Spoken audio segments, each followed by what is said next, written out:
নমস্কার বন্ধুরা, spiritual Sukhen YouTube চ্যানেলে আপনাদের স্বাগতম। আজ 24শে আষাঢ়, ইংরাজি 9 জুলাই, মঙ্গলবার। আষাঢ় মাসের রথযাত্রার পর যে শনি কিংবা মঙ্গলবার পড়বে, সেই দিনই এই বিপত্তারিণী ব্রত পালিত হয়।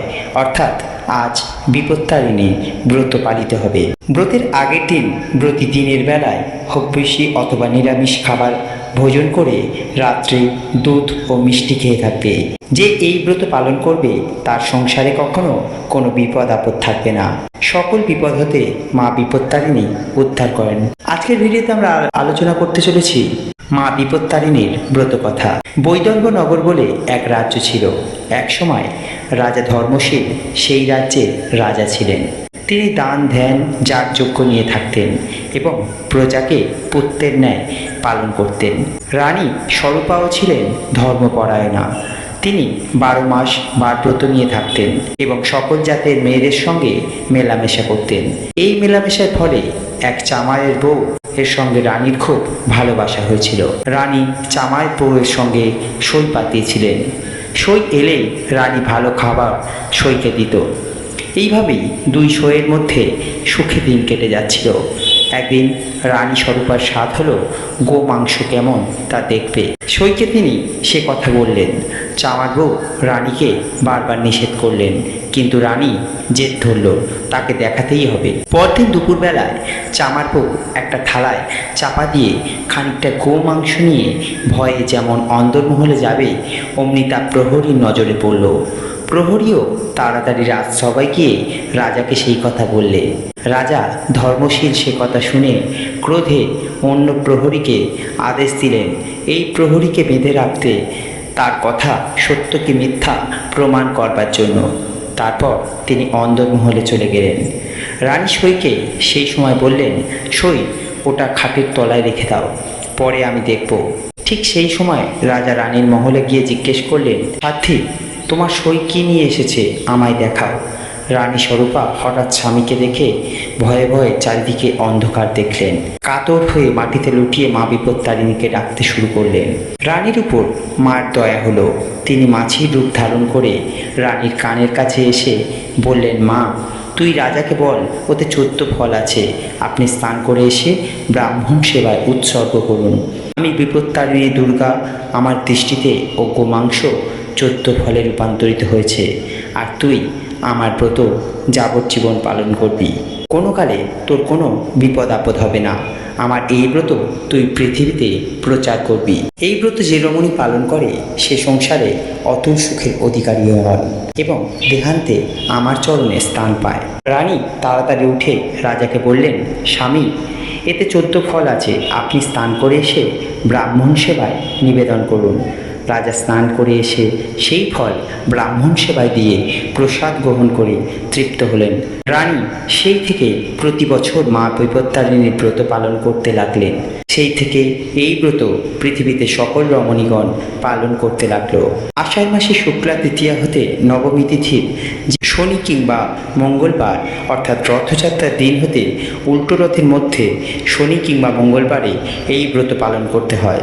এই ব্রত পালন করতে ঘট, আম্রপল্লব, একটি নৈবেদ্য, একটি ভুজ্জি, 14 প্রকারের ফুল, 14 প্রকার ফল ছাড়িয়ে 2 ফল কেটে নেবে এবং একটি নতুন চুবড়িতে 14টি অখণ্ড কাঁঠালি কলা, 14টি গাছি, 14 গাছি একত্রে পাকানো লাল সুতা, 14টি পান, 14টি সুপারি, চুন ক্ষয়ের ময়দাকৃত বিধানুযায়ী পুরোহিত দ্বারা পূজা করাবে এবং বামুনকে কাটা ফলের অর্ধেক দক্ষিণা সহ দেবে। আজকাল বিপত্তারিণীর পূজা প্রত্যেক পীঠস্থানে হয়ে থাকে।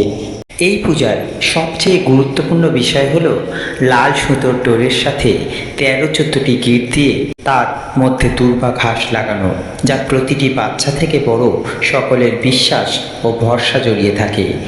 গ্রাম বাংলার পাশাপাশি উড়িষ্যার আশেপাশের গ্রামেগঞ্জে বিপত্তারিণী পূজা বিশেষভাবে জনপ্রিয় হয়ে উঠেছে।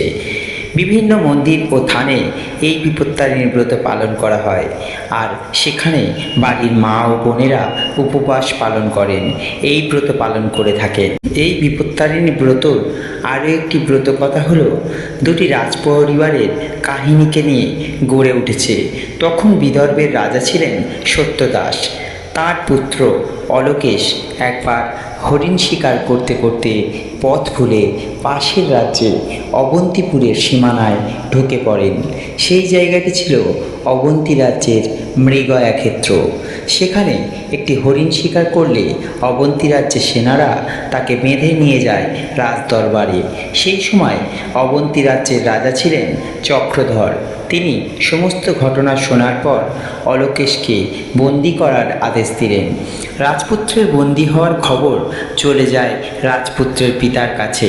সত্যদাস ছুটে গেলেন অবন্তী রাজের দরবারে, কিন্তু অবন্তীরাজ তাকেও বন্দি করে রাখলেন। বিদর্ভ রাজ্যে রাজা এবং রাজপুত্রের বন্দী হওয়ার খবর পেয়ে বিদর্ভের রানী রত্না কান্নায় ভেঙে পড়েন এবং তিনি চোখের জল মুছে পূজার আয়োজন করতে শুরু করেন। সেই দিনটি ছিল রথযাত্রার পরের মঙ্গলবার। দেবী বিপত্তারিণী পুজো সেরে রানী ভক্তি ভরে দেবীর তপ করতে লাগলেন এই বিপদ থেকে রক্ষা পাওয়ার জন্য। সেই দেবী হলেন দেবী দুর্গার আরেকটি রূপ। দেবীর চরণে লুটিয়ে পড়ে রানী রত্না প্রার্থনা করতে লাগলেন এবং সংকল্প করলেন মায়ের কৃপা না হলে তিনি এই দেহ ত্যাগ করবেন। একদিক থেকে স্ত্রী এবং অন্যদিকে থেকে মায়ের এই কাতর প্রার্থনা শুনলেন দেবী। সেই রাতেই দেবী বিপত্তারিণী অবন্তীরাজ চক্রধরকে স্বপ্ন দিয়ে বললেন যে তুমি আমার ভক্তকে বন্দি করে রেখেছ, দেখে আমি খুব কষ্ট আছি, এখনই তাদের মুক্তি দাও।